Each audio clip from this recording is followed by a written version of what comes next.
Hasan, 91 İstanbul Gümüşhaneli. Kamu personelliği yapıyorum. Bayburtlu değil miydiniz siz ya? Bayburtlu değiliz. Bayburtlular Gümüşhanelidir aslında ama yılların vermiş olduğu belki çekişmeden dolayı aralarında bir muhabbet var.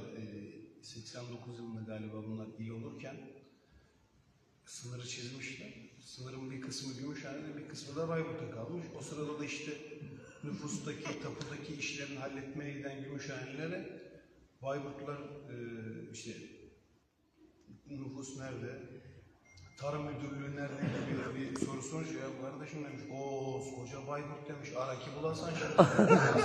Araki bulanlar. Oradan gelen bir çekişme var ama mesela özünde kendi topraklarından kaynaklı olarak birbirlerini seviyor. En azından seviyorum ben. Bayburt'la ilgili bir problemimiz. Allah yardımcınız olsun.